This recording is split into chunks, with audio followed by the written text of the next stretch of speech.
30 जनवरी 1948 को नाथूराम गोडसे ने महात्मा गांधी की गोली मारकर हत्या कर दी थी। लेकिन नाथूराम गोडसे घटना स्थल से फरार नहीं हुआ, उसने आत्मसमर्पण कर दिया। नाथूराम गोडसे समेत 17 अभियुक्तों पर गांधी जी की हत्या का मुकदमा चलाया गया।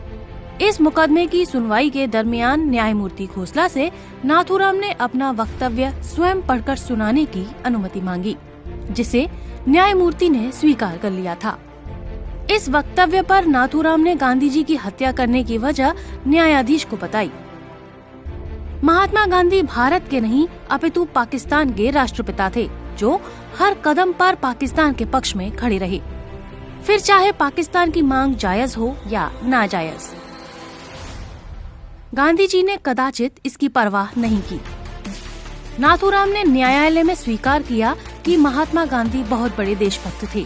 उन्होंने निस्वार्थ भाव से देश सेवा भी की। मैं उनका बहुत आदर करता हूँ। लेकिन किसी भी देशभक्त को देश के टुकड़े करने के और एक संप्रदाय के साथ पक्षपात करने की अनुमति नहीं है। गांधी जी की हत्या के सिवा मेरे पास कोई दूसरा उपाय नहीं था। नाथूराम का विचार था कि गांधी जी की अहिंसा हिंदुओं को कायर बना देगी। कानपुर में गणेश शंकर विद्यार्थी को निर्दयता से मार दिया था। महात्मा गांधी सभी हिंदुओं से गणेश शंकर विद्यार्थी की तरह अहिंसा के मार्ग पर चलकर बलिदान करने की बात करते थे। नाथूराम गोडसे को भय था कि गांधी जी की अहिंसा वाली ये नीति हिंदुओं को कमजोर बना देगी और वो अपना अधिकार कभी प्राप्त नहीं कर पाएंगे। 1919 में अमृतसर के जलियांवाला बाग गोलीकांड के बाद से पूरे देश में ब्रिटिश हुकूमत के खिलाफ आक्रोश उफान पे था।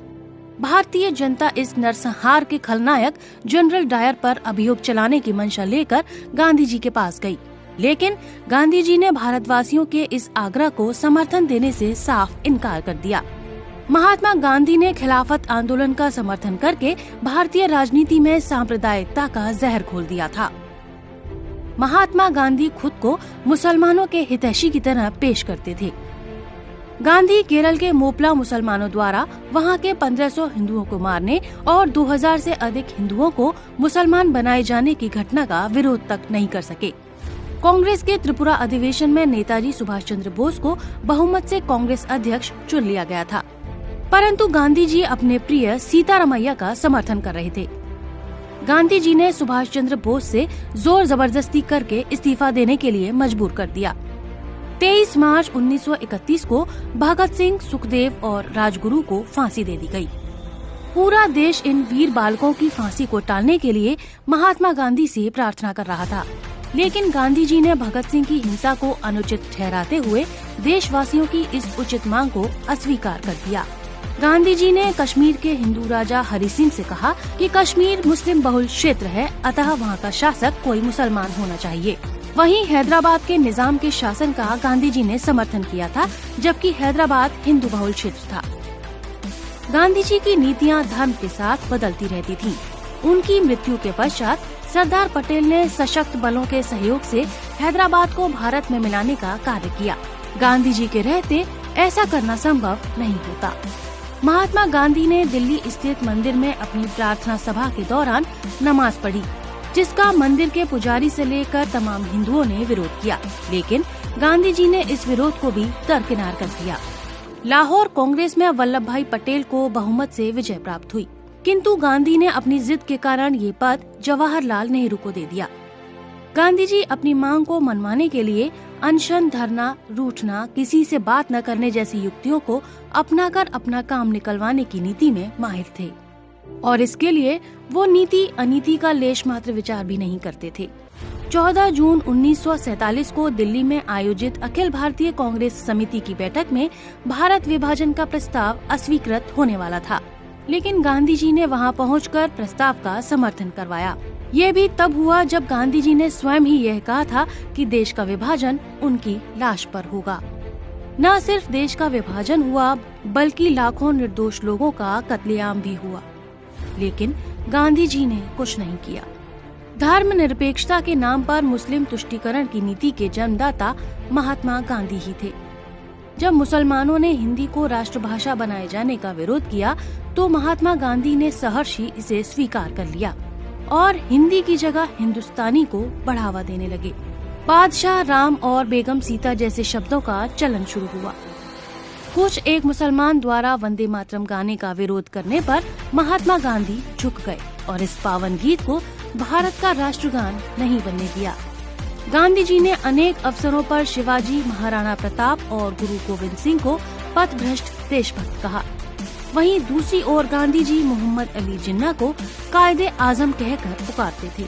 कांग्रेस ने 1931 में स्वतंत्र भारत के राष्ट्रध्वज बनाने के लिए एक समिति का गठन किया था।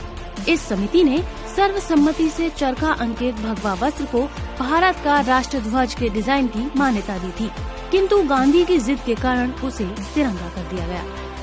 जब सरदार वल्लभ भाई पटेल के नेतृत्व में सोमनाथ मंदिर का सरकारी व्यय पर पुनर्निर्माण का प्रस्ताव पारित किया गया, तब गांधी जी, जो कि मंत्रिमंडल के सदस्य भी नहीं थे, उन्होंने सोमनाथ मंदिर पर सरकारी व्यय के प्रस्ताव को निरस्त करवाया और 13 जनवरी 1948 को आमरण अनशन के माध्यम से सरकार पर दिल्ली की मस्जिदों का सरकारी खर्चे से पुनर्निर्माण कराने के लिए दबाव डाला। भारत को स्वतंत्रता के बाद पाकिस्तान को एक समझौते के तहत 75 करोड़ रुपए देने थे। भारत ने 20 करोड़ रुपए दे भी दिए थे, लेकिन इसी बीच 22 अक्टूबर 1947 को पाकिस्तान ने कश्मीर पर आक्रमण कर दिया। केंद्रीय मंत्रिमंडल ने आक्रमण से क्षुब्ध होकर 55 करोड़ की राशि न देने का निर्णय लिया, जिसका महात्मा गांधी ने विरोध किया और आमरण अनशन शुरू कर दिया, जिसके परिणाम स्वरूप 55 करोड़ की राशि भारत ने पाकिस्तान को दे दी। गांधी की इन्हीं सब नीतियों से आहत नाथूराम गोडसे ने नारायण आप्टे और 6 लोगों के साथ मिलकर इस हत्याकांड की योजना बनाई थी।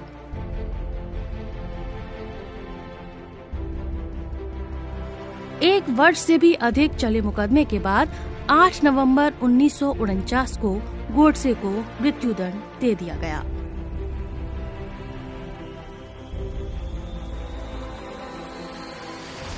Subscribe to our channel by clicking the subscribe button.